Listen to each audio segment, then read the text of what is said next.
I'm Leo, I'm 32 years old, and on what was supposed to be a magical family Christmas, my own mother looked my 11-year-old daughter in the eye and told her to get out. Before I tell you how I burned her perfectly crafted world to the ground in front of everyone, do me a favor and let me know where you're watching from in the comments below. It helps to know I'm not alone in this. The message came through at 7:14 p.m. on Christmas Eve. Just 4 words on my phone screen, from my daughter, Lily. Can we leave now? My knuckles were white on the steering wheel of my rental car, the tires crunching over the freshly fallen snow on the winding mountain road. I was supposed to be heading back to my family's luxurious Aspen cabin after closing the biggest deal of my career. A deal that would secure my daughter's college fund and then some. I should have been ecstatic. Instead, a cold dread, colder than the Colorado winter air, was seeping into my bones. I typed back, my fingers clumsy. What's wrong? Sweetheart? The 3 little dots appeared, disappeared, and then reappeared. Finally, a new message popped up. Grandma said I'm not her granddaughter. She told me to get out. Something inside me snapped. The rage was instant, a white-hot flash that blotted out everything else. I spun the car around so fast the tires screamed in protest, spraying a plume of snow into the darkness. I was breaking every speed limit, the pine trees lining the road blurring into a solid green wall. That night, my mother would make 29 panicked phone calls to me. She would beg, she would plead, she would scream, "Please don't do this, Leo, please," and I would reply with just one line, "You'd better start praying." But before we get to the firestorm, we have to go back. Back to the moment it all started 3 weeks earlier, with a piece of heavy, cream-colored cardstock that landed in my mailbox. It was an invitation, an official, formally worded invitation from my mother, Eleanor, to spend Christmas at their home in Aspen. For me and Lily, it was the first one in 5 years. Not since my wife, Sarah, passed away. Lily found it first. Her eyes, the same warm brown as her mother's, lit up like a Christmas tree. "Dad, look, we're going to have a real Christmas. With everyone, a real Christmas." The words echoed in my head. I hadn't had one of those since I was a child, if ever. My childhood was a landscape of my mother's icy disapproval and my older brother, Daniel, the golden child, soaking up all the warmth. I hesitated. Every instinct screamed at me to throw the invitation in the fire. My mother didn't do anything without a motive, and her motives were never kind. But then I looked at my daughter's face, beaming with a hope so pure it physically hurt to look at. She had lost her mom. I couldn't bear the thought of taking her grandparents away from her, too. So I smiled, a brittle thing that didn't reach my eyes. "Yeah, kiddo, it looks like we are." And that was my first mistake. You have to understand, my mother, Eleanor, operates on a different plane than most people. Her world is one of appearances, of status, of control. She's the chairwoman of a prestigious Aspen charity, her picture often in the local paper, shaking hands with important people. Love, in her world, isn't a feeling. It's a transaction. And from the day I was born, I was a bad investment. I wasn't like Daniel. He was born to be a successor. He went to the right schools, joined the right fraternity, and now worked a high-powered job in investment banking, just as she'd planned. He was her polished reflection. I was different. I was quieter. I liked to draw and build things. When I announced I was going to be an architect, not a banker, you would have thought I told her I was joining the circus. It was a blue-collar, dirty-hands profession in her eyes. Unworthy. The memories are like a slideshow of 1,000 tiny cuts. My 10th birthday party. Daniel, who was 12, got a brand new Rolex. I can still see the way the light glinted off its gold band as my mother fastened it to his wrist, her smile radiant. "For my future CEO," she'd said. Then she turned to me and handed me a thin, wrapped present. It was a used book of architectural drawings. The cover was frayed at the edges. "I saw this at a thrift store," she said, her voice devoid of any warmth. "I thought of you." I remember looking from the shining watch on his wrist to the worn-out book in my hands, and for the first time I understood. I wasn't just the second son. I was the second-class son. My father, Richard, saw the look on my face. Later that night, he quietly slipped into my room. He was a good man, but a weak one, completely overshadowed by my mother's iron will. He put a hand on my shoulder. "She loves you, Leo," he whispered, though he didn't sound convinced himself. "She just has a different way of showing it."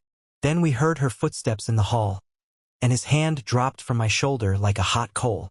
He was gone before she even reached the door. That was my father, a ghost in his own home. Things only got worse when I met Sarah in college. Sarah was brilliant, funny, and full of life. She was a kindergarten teacher, and she saw the world in vibrant colors while my mother only saw it in shades of black, white, and gold. My mother despised her.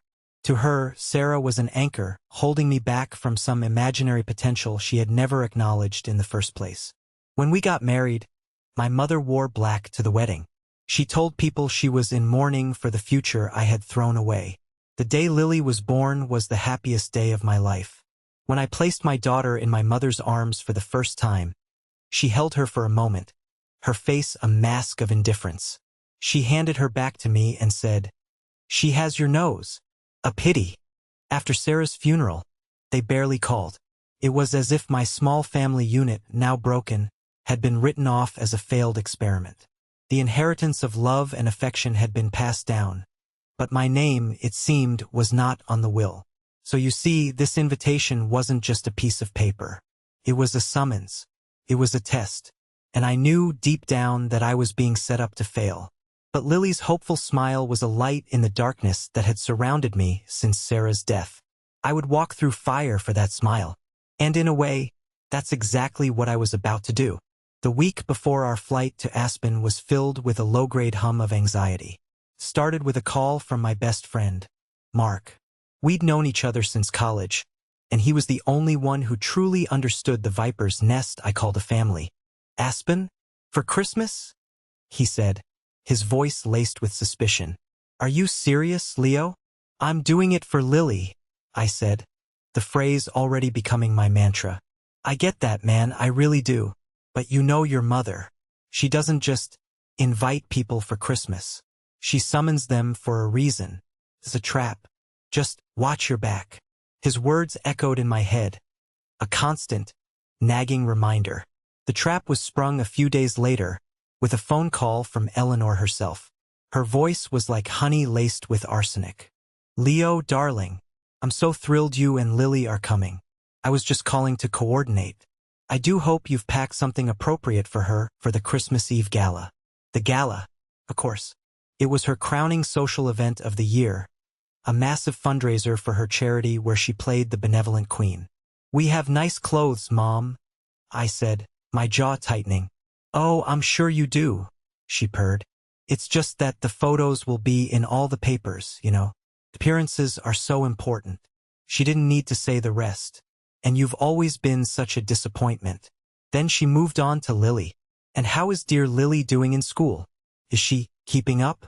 It must be so difficult for her, without a mother's guidance." Every word was a perfectly crafted dart, aimed at my weakest points. My role as a single father, my grief, my daughter. I felt the familiar rage bubble up, hot and useless. I wanted to scream at her, to tell her what a venomous, empty person she was. But what was the point? It would only give her the satisfaction. "Lily is doing great," I said, my voice dangerously calm. "She's the top of her class, and she had the best mother in the world for 7 years. She's fine." There was a chilly silence on the other end. "Well," she finally said, her tone clipped, "we'll see you on the 23rd. Then she hung up. The final warning came from the most unexpected source. My brother. Daniel sent me a text message the night before our flight. It wasn't friendly. It wasn't brotherly. It was a command. "Don't screw this up, Leo. Mom is in a good mood for once. Just try to act normal for a few days. For Lily's sake." For Lily's sake. He was using my own love for my daughter against me. The arrogance of it was breathtaking. He wasn't worried about me or my daughter. He was worried I would disrupt the perfect family portrait he and my mother had so carefully curated. He was worried I would be an embarrassment. I didn't reply. I just stared at the message, the screen glowing in the dark. Mark was right. It was a trap, and I was walking right into it, with my daughter's small hand held tight in my own. I packed our bags, making sure to include the nicest dress Lily owned, a deep velvet green that brought out the color in her eyes. I also packed the armor I had spent a lifetime building around my heart. I had a feeling I was going to need it. The Aspen house was exactly as I remembered it, a monument to my mother's taste and my father's money. It was a sprawling, modern cabin monstrosity of glass, dark wood, and stone, perched on the side of a mountain with a panoramic view of the snow-covered peaks. It was beautiful, expensive, and as welcoming as a bank vault. Eleanor greeted us at the door. She was dressed in a chic, all-white cashmere outfit, looking like an ice queen in her natural habitat. She offered me a brief, airlight hug that felt more like a physical rejection. "Leo," she said, her smile not reaching her cold, blue eyes. She then looked down at Lily, who was gazing up at her with undisguised adoration. "And you must be Lily. You've gotten tall." That was it. Not "it's so wonderful to see you," or "welcome, my dear granddaughter." Just an observation on her height. My father, Richard, hovered behind her, looking perpetually uncomfortable. He gave me a weak smile and a quick, clumsy pat on the back. "Good to see you, son." Daniel was there too, with his wife, Chloe, and their two kids, 14-year-old Ava and 12-year-old Noah. Daniel clapped me on the shoulder, a gesture that was supposed to look friendly but felt more like a power move. "Little brother. Made it in one piece, I see." Chloe offered a small, hesitant smile. She'd always seemed intimidated by my mother, a quiet presence who faded into the background. Their kids mumbled hellos, their eyes glued to their phones. The chill in the air had nothing to do with the weather. Later that evening, the welcome became explicitly unwelcoming. We were all gathered in the cavernous great room, a fire roaring in a fireplace big enough to stand in. My mother announced that dinner was ready. We walked into the formal dining room. A long, polished mahogany table was set for a feast. It was exquisitely decorated with pine boughs, glittering ornaments, and flickering candles. At each place setting, there was a small, elegant card holder with a name written in perfect calligraphy. Eleanor, Richard, Daniel, Chloe, Ava, Noah. I walked the length of the table, my heart sinking with each step. Then I walked it again. There was no card for Leo, and no card for Lily. 2 empty chairs had been placed at the far end of the table, almost as an afterthought, with no place settings. Lily, sweet, innocent Lily, just assumed it was a mistake. "Dad, where do we sit? They must have forgotten our names." But I knew. My mother never forgot anything. This wasn't an oversight. It was a message, delivered with surgical precision. "You are here, but you are not one of us. You are guests, outsiders." I saw Chloe glance at me from across the table, her expression unreadable, before quickly looking away. I forced a smile for my daughter. "Don't worry, sweetie. We'll just sit right here. It's the best seat in the house. We can see everyone." I pulled out one of the empty chairs for her, my movements stiff. As we sat down, a silence fell over the table. Everyone was looking, but no one said a word. Not Daniel, and not my father. They just watched as my mother delivered her silent, brutal welcome. The feast had begun, and we were already the scraps. The next day was Christmas Eve, and the house was buzzing with a tense, artificial festivity. My mother was in her element, directing the caterers who were preparing for the gala that night, her voice sharp and commanding. Lily, bless her heart, was trying her best to soak it all in. She'd spent the morning trying to engage her cousins, Ava and Noah, who mostly ignored her in favor of their iPads. I was trying to keep her distracted, suggesting we build a snowman, when my phone rang. The caller ID flashed a name that made my stomach clench. Mr. Harrison. Mr. Harrison was the CEO of Harrison Holdings, a massive development firm. For the past 6 months, my small architecture firm had been in a brutal competition to win the contract to design their new global headquarters. It was a legacy project, the kind of job that could elevate my career into a different stratosphere. It meant a huge boost to my salary, enough to guarantee Lily's future and then some. It meant everything. "Leo, sorry to bother you on Christmas Eve," he said, his voice a low rumble. "We have a problem." My blood ran cold. "What's wrong, sir?" "The City Planning Commission just flagged an issue with the zoning variance. My team is panicking. Your main competitor, Jacob's firm, is already telling my board they have a solution and can take over." Jacob, of course. He was a ruthless operator who had been trying to poach this project from day one. "They're lying," I said, my mind racing. "The issue they've flagged is a simple fix, but it requires a specific modification to the structural plans. I have the files on my laptop." "My board is meeting in 2 hours," Mr. Harrison said, his tone grim. "If you can't get me revised schematics that address this before then, they're going to vote to go with Jacob. I need you, Leo. Can you handle it?" My heart sank. I was in a cabin on top of a mountain, hours from my office. "Sir, I'm with my family for Christmas." "I understand," he said, and I could hear the disappointment in his voice. "Family is important. It's a shame. You did good work." He was letting me go. This was my one shot, and it was slipping through my fingers. I looked over at Lily. She was now sitting by the window, watching the snow fall, looking small and lonely in that vast, opulent room. Protecting her, providing for her. That was my entire purpose in life. This project wasn't just about my career. It was about her. It was about proving to myself and maybe to the world that I could do it on my own. That I was enough for her. "Wait," I said, a decision solidifying in my mind. "Don't give it to him. I can do it. There's a small airport about 45 minutes from here. I'll charter a flight. I'll be in my office in 90 minutes. You'll have the plans." "That's a hell of a risk, Leo," he said, a new note of respect in his voice. "But that's why I hired you. Get it done." He hung up. My mind was a whirlwind. I had to leave. I had to leave Lily here in this house with these people. The thought was sickening. I found Chloe in the kitchen, overseeing the caterers. She was the only one who had shown me even a flicker of kindness. "Chloe," I said, my voice low, "I have a work emergency. It's critical. I have to fly back to the city for a few hours. Can you please just keep an eye on Lily for me? Make sure she's okay." She looked at me, her eyes wide with a mixture of surprise and something else. Pity, maybe. She glanced over her shoulder towards the living room, where Eleanor's sharp voice could be heard berating a waiter. She nodded slowly. "Of course, Leo. I'll watch her.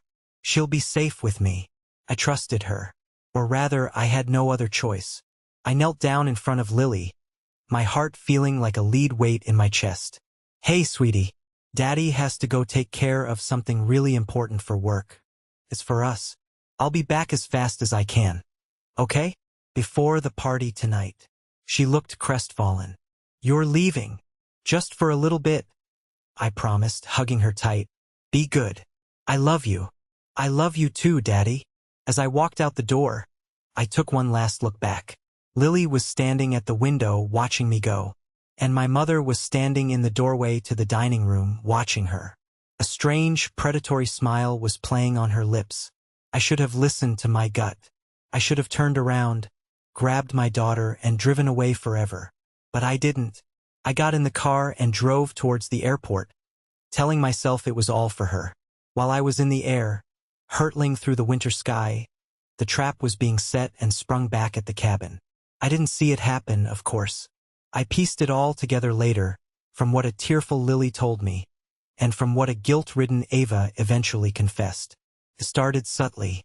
With me gone, Lily was left to fend for herself. Chloe tried to include her, asking her to help decorate the cookies, but Eleanor quickly intervened. "Chloe, darling, don't bother the child," she said, her voice dripping with false sweetness. "The staff can handle that. Lily, why don't you go read a book in the den?" It was a dismissal, plain and simple. So Lily retreated. She went to the guest room I was sharing with her and took out the special present she had been working on for weeks. It was a bracelet. She had spent her allowance on the beads, small, delicate stones in varying shades of blue, my mother's favorite color. She had painstakingly threaded them onto a silver chain, her small fingers working with intense concentration. She'd even attached a small silver E-charm at the clasp. It was her peace offering, her desperate attempt to win the affection of a grandmother she so desperately wanted to love her. She came downstairs, clutching the small, velvet pouch in her hand, her heart thumping with a mixture of excitement and fear. The family was gathering in the great room before getting ready for the gala. She walked up to Eleanor, who was sipping a glass of champagne and talking to Daniel. "Grandma," Lily said, her voice barely a whisper. Eleanor turned, her eyes sweeping over Lily with a look of mild annoyance. "What is it?" I made you something," Lily said, holding out the small pouch. "For Christmas." Eleanor didn't take it. She just stared at Lily's outstretched hand as if it were holding something distasteful. "You made me something?" she repeated, a cruel little smile playing on her lips. She looked at Daniel, a shared, mocking glance passing between them. Daniel, my brother, just smirked and took a sip of his own drink. He said nothing. "It's a bracelet," Lily said, her voice trembling now. "I picked out the beads myself." Eleanor let out a short, sharp laugh. It wasn't a sound of amusement. It was a sound of pure contempt. "Oh, you did you? How quaint." She finally looked Lily directly in the eye, her face hardening into a mask of pure, unadulterated cruelty. The words that came next were delivered with the cold, precise aim of an assassin. "Listen to me, child," she said, her voice low and venomous, so only those nearby could hear. "My granddaughter is the daughter of a successful, respectable man. She is not the offspring of a glorified construction worker who married beneath him. You are not my granddaughter." Lily just stared, her eyes wide with shock and disbelief. The little pouch fell from her fingers and landed softly on the thick rug. Eleanor wasn't finished. She gestured dismissively towards the hallway. "This is a family event. You don't belong here. Get out of my sight." Lily burst into tears, a heartbreaking sob that seemed to be ripped from her very soul. She turned and ran, stumbling up the stairs to our room.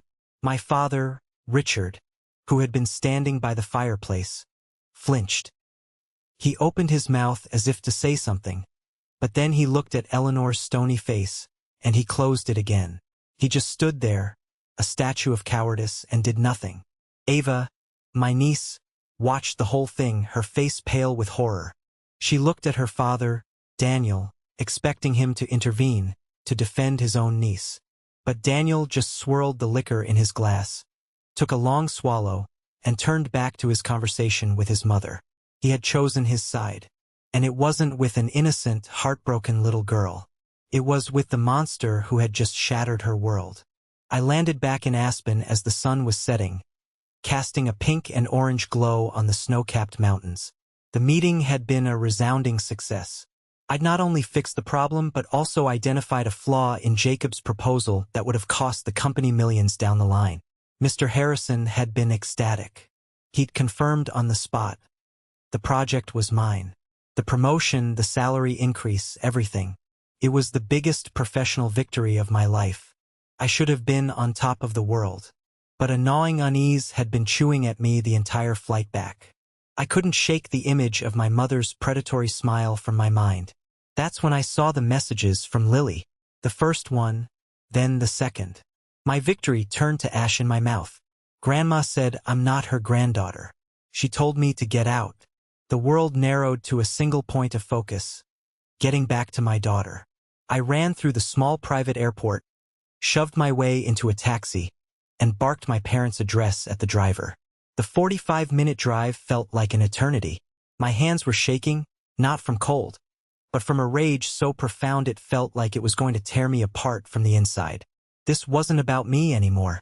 This wasn't about the snide remarks, the years of being second best, the constant, grinding disapproval.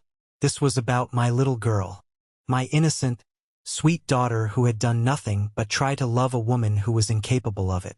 My mother had crossed a line. She had declared war on my child.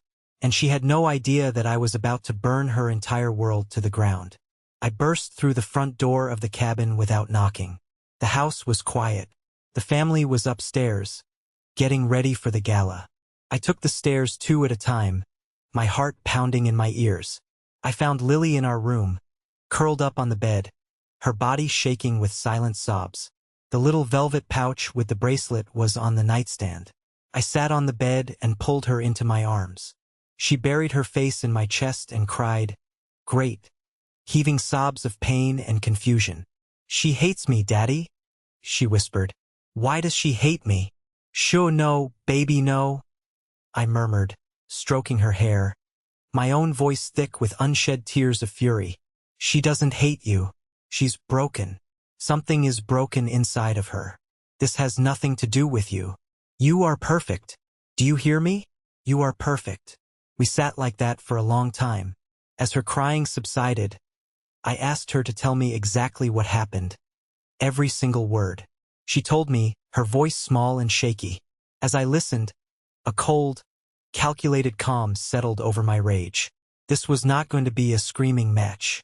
This was not going to be a messy, private family argument where she could twist my words and play the victim. No, this was going to be public. This was going to be a demolition. I pulled out my phone. "Sweetheart," I said, my voice gentle but firm. "I know this is hard, but can you tell me one more time? Exactly what Grandma said." Her eyes welled up with tears again, but she nodded. I hit the record button. She recounted the story, her child's voice cracking with pain. It was the most damning piece of evidence imaginable. When she was done, I stopped the recording and saved the file. It was my weapon. I looked at my daughter, her face tear-stained and pale. "Get your coat," I said softly. "We're not staying here tonight." "Are we going to the party?" she asked. A grim smile touched my lips. "Oh yeah," I said. "We're going to the party. And we're going to give them a night they will never, ever forget." We didn't go downstairs. I wasn't ready to face them yet. My plan was still forming, a dark and intricate blueprint taking shape in my mind. I called the front desk of the most expensive hotel in Aspen, the Little Nell, and booked the presidential suite for 2 nights, paying with the credit card that was about to see a very healthy salary increase. Step 1 was getting Lily out of this toxic environment. I packed our bags with quiet efficiency. Lily sat on the bed, watching me, her eyes large and shadowed. She was quiet, the bubbly energy that was so essentially her completely extinguished. Seeing her like that fueled the ice in my veins. As I was zipping up the last bag, there was a soft knock on the door. I opened it a crack. It was Chloe, my sister-in-law. She was already dressed for the gala in an elegant, dark blue gown. Her face was etched with worry. "Leo," she whispered, her eyes darting nervously down the hall. "I am so sorry. I heard what happened. I don't know, I should have done something." "It's not your fault, Chloe," I said, my voice flat. "You're just as much a victim in this house as anyone." She flinched slightly, as if my words had hit a nerve. "We're leaving," I told her. "We're not staying for the gala." This was a lie, but a necessary one. I couldn't let my mother know I was coming. Chloe's eyes widened. "Good," she breathed, a look of genuine relief on her face. Then, she did something that stunned me. She reached into her small, beaded clutch and pulled out a thick, manila envelope. She pressed it into my hand. "What's this?" I asked, my brows furrowing. "Your mother," she said, her voice barely audible. "She and Daniel have been meeting with the family lawyer. She's been making changes to your father's will, to the entire inheritance structure. She's been bragging to Daniel about it, when she thinks no one else can hear." I stared at her, my mind reeling. Inheritance? I hadn't thought about that in years. I had built my own life, my own success. I didn't need their money. "She's planning something for tonight," Chloe continued, her words coming in a rush. "At the gala. During her speech, she's going to announce a new philanthropic direction for the family trust. Something about consolidating assets. It's a way to publicly sideline you, to make you look like a charity case while she cuts you out completely. This might help you. I looked down at the envelope, then back at her. Chloe, why are you doing this? A look of profound sadness crossed her face. I'm tired of watching her destroy people, Leo, she whispered. And I don't want my daughter, Ava, growing up to be like her. Or my son to be like Daniel. She squeezed my hand, her eyes pleading. Just be careful. She's a cornered animal tonight. She's vicious. She turned and slipped away down the hall, as silent as she had arrived. I closed the door, my heart hammering against my ribs. I had thought my mother's cruelty was purely emotional. But this was something else entirely. This was cold, calculated, financial warfare. She wasn't just trying to hurt me. She was trying to erase me. The game had just changed. And my little plan for revenge had just escalated into a full-blown war. Once Lily was safely tucked away in a cartoon marathon in our luxurious hotel suite, with a room service order of a burger and a giant chocolate milkshake on the way, I sat down and opened the envelope. My hands were surprisingly steady. The rage had cooled and hardened into something sharp and focused. Inside were photocopies, legal documents. My eyes scanned the dense, jargon-filled pages. Amendment to the Palmer Family Trust. Fiduciary responsibilities. Beneficiary designations. And then I saw it. A series of clauses, carefully worded by a very expensive lawyer, that effectively redirected the entirety of my father's considerable estate into a subtrust managed solely by my mother and, upon her death, by Daniel. My name was mentioned only once, in a section that allocated a paltry, insulting stipend to me, contingent on my mother's approval. It was pocket change designed to be a leash. The final page was the signature page. My father's signature was there, looking a little shaky. And right below it, under the witness line, was the clear, confident signature of my brother, Daniel Palmer. He knew. He hadn't just stood by and let it happen. He had actively participated in stripping me of my birthright. He had signed the paper that was meant to disown me. The casual cruelty of him telling me to act normal for Lily's sake now seemed monstrous. All this time, they weren't just excluding me from their Christmas dinner. They were cutting me out of the family, legally and financially. I picked up my phone and called the one person I knew would understand. Mark answered on the first ring. "Tell me you're out of there," he said immediately. "I'm out," I confirmed. "But it's worse than we thought." I quickly explained everything. What had happened to Lily, the envelope from Chloe, the contents of the documents. Mark was silent for a moment. When he spoke, his voice was grim. "So the gala isn't just a party. It's her coronation. She's going to announce her victory over you in front of the whole town." "Exactly," I said. "She's built her entire reputation in that town on the idea of family values. She's the great matriarch, the philanthropist. She's about to stand up on that stage and deliver a speech about love and charity, after what she did to her own granddaughter and her own son." "So what are you going to do?" Mark asked. A slow, cold smile spread across my face. It was the smile of an architect who has just solved a complex design problem. I knew the venue for the gala. It was a state-of-the-art ballroom with a massive digital screen behind the main stage, used for presentations. "She's providing the stage, the audience, and the spotlight," I said, my voice low and steady. "I'm just going to change the script." I spent the next hour on the phone with Mark, my partner in this clandestine operation. We laid out the plan piece by piece. It was audacious. It was risky, but it was perfect. My mother wanted a public spectacle. I was going to give her one. The ballroom at the St. Regis Aspen was a sea of glittering diamonds and fake smiles. Hundreds of Aspen's wealthiest and most influential citizens were packed into the room, schmoozing and sipping champagne. My mother's annual charity gala was the social event of the season, and she was in her element, gliding through the crowd like royalty, accepting compliments on the decor, on her dress, on her generosity. I had arranged for a trusted babysitter from the hotel to stay with Lily, who was fast asleep, exhausted from the emotional turmoil of the day. Before I left, I kissed her forehead. "This is for you," I whispered. I slipped into the ballroom through a side entrance, my simple, well-tailored black suit a stark contrast to the glitz around me. I kept to the shadows at the back of the room, an unseen predator waiting for the perfect moment to strike. My heart was a steady, rhythmic drum against my ribs. I wasn't nervous. I was energized. I saw them at the head table. My mother, radiant in a silver sequined gown, holding court. My father, looking uncomfortable in his tuxedo, a polite smile plastered on his face. And Daniel, looking smug and self-satisfied. Chloe sitting silently beside him, her face a pale, tense mask.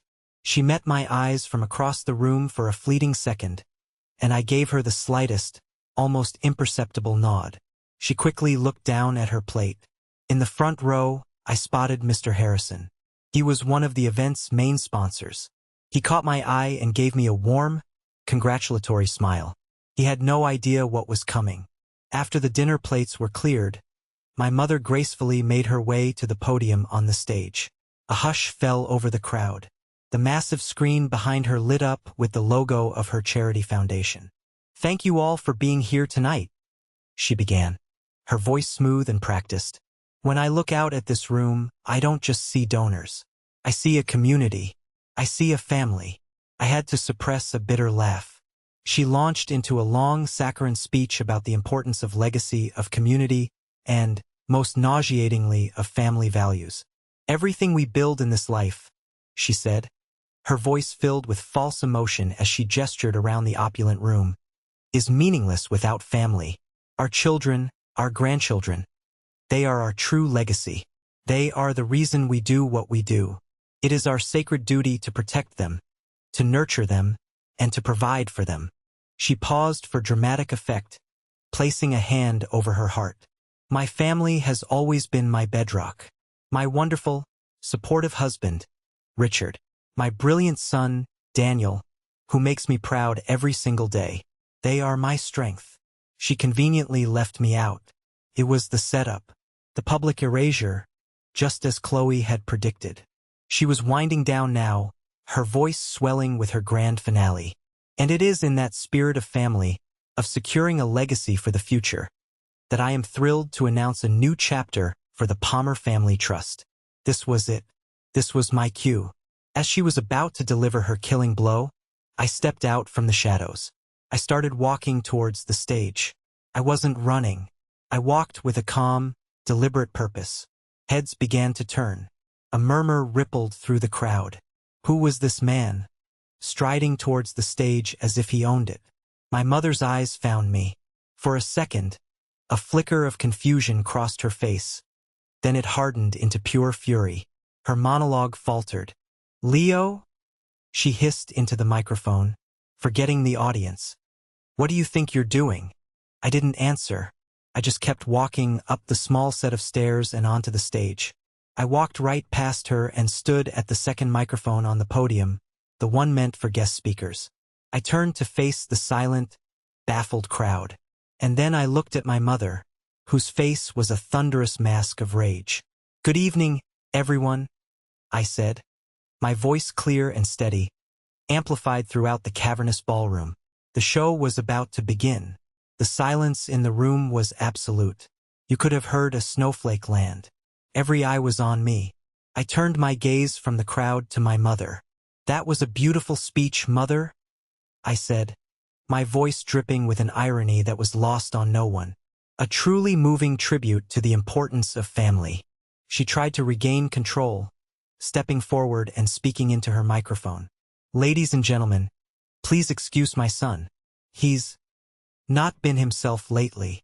"Oh, I've never been more myself," I said, cutting her off. I looked out at the sea of confused and curious faces. "My mother talks about legacy, about protecting our children. I'd like to share with you all what Palmer family values look like in practice." I pulled out my phone. I had already sent the audio file to the A/V technician at the back of the room, a young guy I'd slipped a $100 bill to with a simple instruction. When I nod, play the file over the main speakers. All of it. I nodded.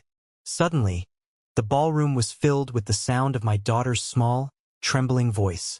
And then Grandma said, "You are not my granddaughter." She said I didn't belong here. She told me to get out of her sight. A collective gasp swept through the room. People were turning to each other, whispering, their eyes wide with shock. I looked at the head table. Daniel's face had gone chalk white. My father looked like he was going to be sick. Chloe was staring down at her hands, but I could see a single tear tracing a path down her cheek. But my mother's face was a horrifying mask of incandescent rage. "How dare you?" she seethed into the mic, her voice a venomous whisper that was broadcast to every corner of the room. "How dare you use a child's fantasy to attack me?" "A fantasy?" I replied, my voice dangerously calm. "Is this a fantasy, too?" I gave a second signal to the tech. The charity logo on the giant screen behind us vanished. It was replaced by a crystal-clear image of the first page of the amended trust document. I used the laser pointer from the podium to circle the key clauses. "For those of you in the back," I said, my voice ringing with authority, "this is a legal document prepared by my mother's lawyer just last week. It's an amendment to my father's will. It effectively disinherits one of his two sons." The screen changed to the signature page. I highlighted Daniel's name, and it was witnessed and approved by my brother, the brilliant son she is so proud of. I guess when it comes to the family inheritance, some children are more valuable than others. The room erupted in a chaotic buzz of shocked whispers. My mother was sputtering, speechless, her perfect facade crumbling into dust right before the eyes of the very people she had spent her life trying to impress. Daniel shot up from his chair. "This is a private family matter," he yelled, his voice cracking with panic. "It stopped being a private matter." I shot back, my voice like a whip. "When my mother decided to make her philanthropic announcement, the centerpiece of this gala, it stopped being a private matter when you decided my daughter wasn't worthy of your love. You wanted a public spectacle, Mother. Congratulations. You've got one." Then the final, unthinkable thing happened. My father, Richard, who had been silent and invisible for my entire life, stood up. He walked slowly, unsteadily, towards the stage. He looked ancient, broken. He climbed the stairs, took the microphone from my mother's limp hand, and turned to the stunned audience. "My son, Leo," he began, his voice choked with a lifetime of regret. "He is telling the truth. All of it. It's all true." That was the final blow. The confirmation from her own husband. I saw Mr. Harrison in the front row. He stared at my mother with a look of utter disgust. Then he stood up, gave a curt nod to his assistant, and walked out of the ballroom. A dozen other prominent guests followed him. The exodus had begun. My mother stared out at the dissolving crowd, her empire of lies turning to rubble around her. She had lost everything, in a matter of minutes, on the very stage she had built to celebrate her own glory. I leaned towards the microphone for one last statement. "Happy Christmas, Mother." Then I turned, walked off the stage, and didn't look back. This is the moment that changed everything, the moment I finally took back control of my life and my daughter's future. Thank you for sticking with me this far. You're amazing. If you could do me a huge favor and like this video and comment with the number 1 below, it lets me know you were here with me through the storm. It really helps more people find this story, and it lets me know that sharing these experiences matters to someone. Your support is the biggest reason I can continue to share the rest of this journey. The aftermath was exactly as chaotic as you'd imagine. I didn't stay to watch the whole thing burn. I walked out of that ballroom with my head held high and drove straight back to the hotel, the adrenaline slowly being replaced by a profound, bone-deep exhaustion. My phone started blowing up before I even got to the room. Local news reporters, former family friends, and, of course, my family. I ignored all of them. I went into the suite, saw Lily sleeping peacefully, and just sat in the dark for an hour, listening to her breathe. That was my victory, her peace. The next morning, the story was everywhere. The Aspen Times ran a front-page story with the headline, "Charity Queen Dethroned in Holiday Gala Shocker." My mother's perfectly curated image was shattered beyond repair. The board of her foundation called an emergency meeting, and by noon, she had been forced to resign in disgrace. The empire she had spent a lifetime building was gone in less than 24 hours.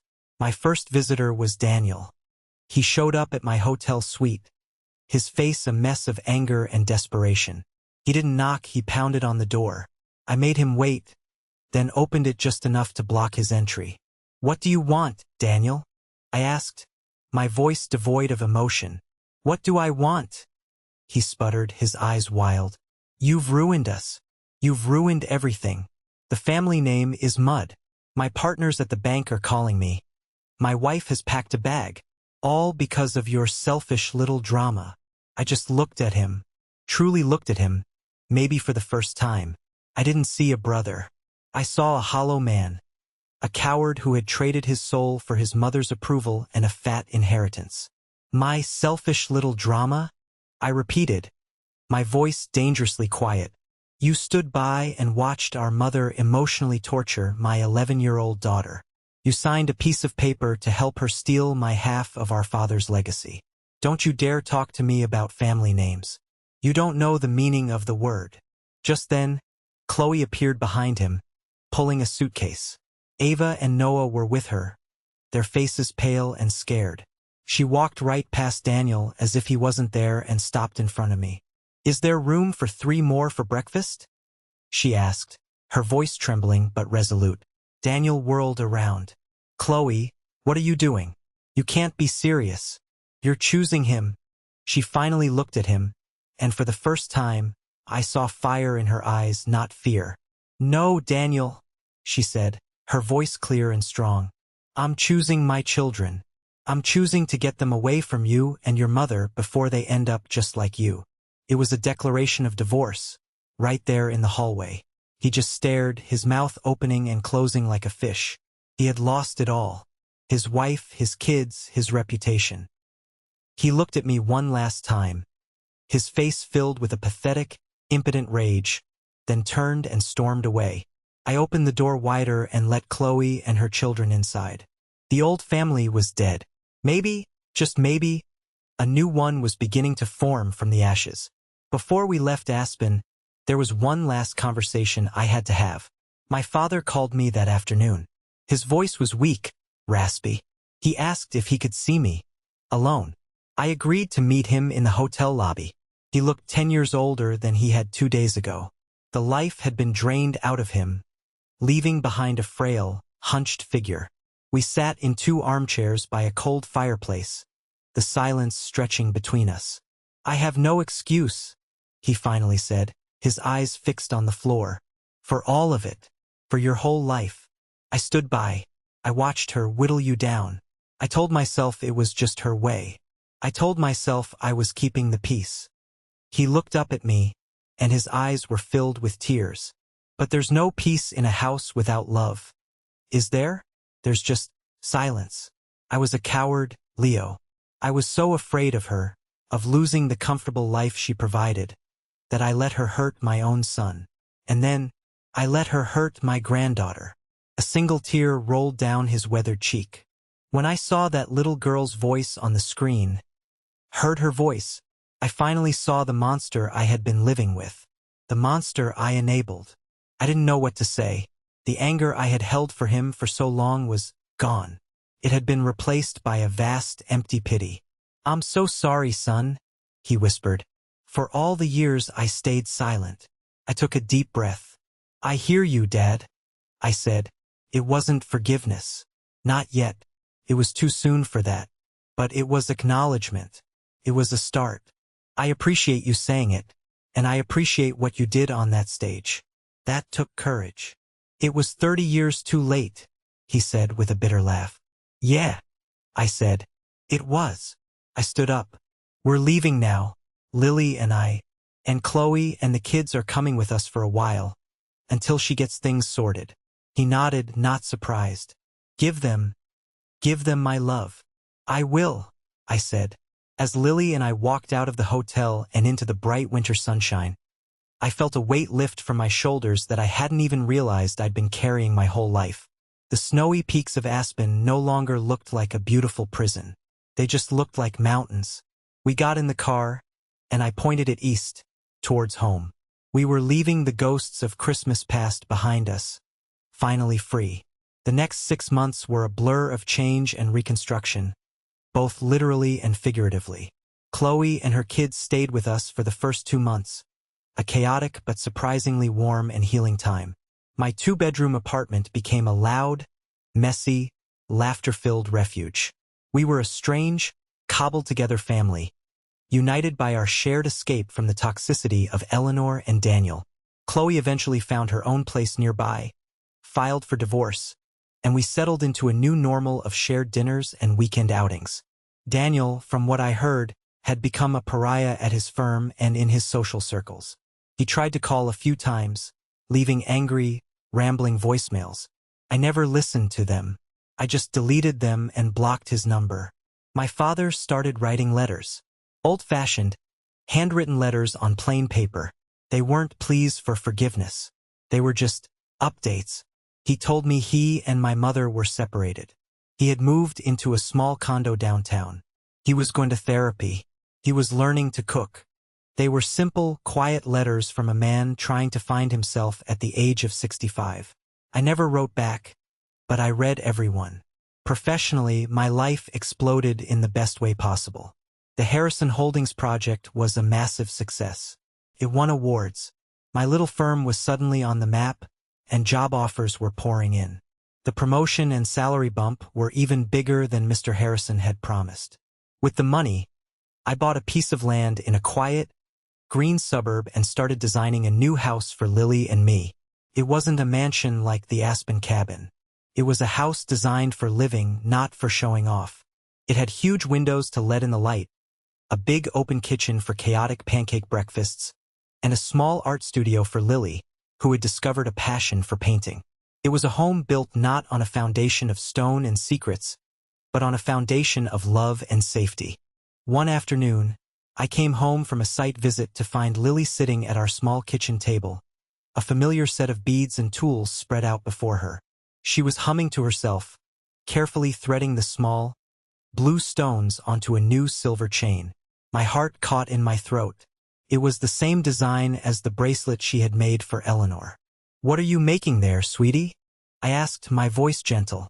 She looked up and gave me a smile so bright and confident it nearly knocked me over. It was the smile I had been so afraid was gone forever. "I'm making a bracelet," she said simply. "Oh yeah? Who's it for?" She held it up, the blue stones catching the afternoon light. She had just attached a small silver L charm to the clasp. "It's for me," she said, her voice clear and proud. "Because I know my worth." In that moment, I knew she was going to be okay. We were going to be okay. The cycle of pain, the legacy of conditional love that had haunted my family for generations, had been broken. It ended here, with her, with us. We were building our own legacy now, one bead, one brick, one day at a time. One warm Saturday in late spring, as the finishing touches were being put on our new house, Chloe and her kids came over for a barbecue. It had become a weekly tradition. Mark came too, and we were all in the backyard. A chaotic, happy mess of laughter, sizzling burgers, and a half-finished game of badminton. As I was flipping burgers, Ava, my 14-year-old niece, came and stood quietly beside me. She had been reserved since the Aspen incident, and I'd tried to give her space. "Uncle Leo?" she said, her voice soft. "Hey, Ava. What's up?" She fidgeted with the sleeve of her shirt. I wanted to say I'm sorry." "Sorry for what?" I asked, looking at her. "You didn't do anything." Her eyes filled with tears. "That's why I'm sorry," she said, her voice cracking. "I stood there. I saw what Grandma did to Lily. I saw it and I didn't say anything. I was scared, and I've felt awful about it ever since." Before I could respond, Lily, who had overheard, walked over and took Ava's hand. "It's okay," she said. "You were scared. I was scared too." Ava looked at her, shocked. "But she was horrible to you." Lily shrugged, a gesture of profound, unchildlike wisdom. "Yeah, she was, but it wasn't about me, and it wasn't about you." It was about her. She squeezed Ava's hand. Now we know what family really means. It means you don't have to be scared. Ava threw her arms around Lily and hugged her tight. I looked over at Chloe, who was watching them with tears in her own eyes. Our eyes met, and we shared a smile of pure, unadulterated relief. This was healing. This was what it looked like. Later that evening, after the kids were inside watching a movie, Chloe and I were cleaning up. You know, she said, handing me a plate. For years, I watched Eleanor do to you what my own father did to me. I stopped what I was doing and looked at her. What do you mean? My dad was a tyrant, she said, her voice distant. Everything had to be perfect. My grades, my friends, my appearance. Love was always conditional. I spent my whole life trying to earn it, and I never did. When I married Daniel, I thought I was escaping. But I just married into a different version of the same family. I saw Eleanor treat you with that same cold, transactional disapproval, and it terrified me. I just froze. I became that scared little girl again. It all clicked into place. Her silence, her fear, and finally her rebellion.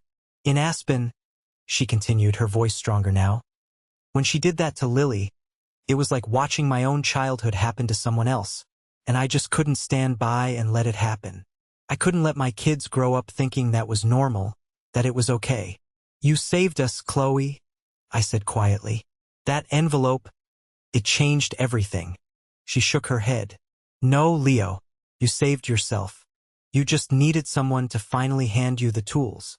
We stood there in the fading twilight, the sound of the kids' laughter drifting from the house. A cobbled-together group of broken people who were learning how to be whole again. And I realized, family wasn't about blood or last names or inheritance. It was about showing up. It was about standing in the fire with someone, and for someone. It was about choosing to build something new and better, together, from the ashes of the past. It's been a few years now. Our house is no longer new. It's a home, filled with the nicks and scratches and memories that make a place truly yours.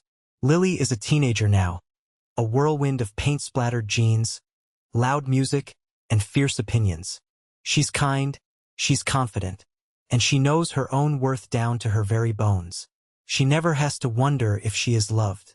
She just is. Chloe and her kids are thriving. She went back to school, got her landscape design certificate, and now runs her own successful business. Ava is in college studying to be a social worker. She wants to help kids who grow up in difficult homes. She turned her pain into her purpose. My father and I have a quiet, tentative relationship. He visits a few times a year. We don't talk much about the past, but we don't have to. His presence is his apology, and my open door is my acceptance. He's a doting grandfather to Lily, in a way he never could be a father to me.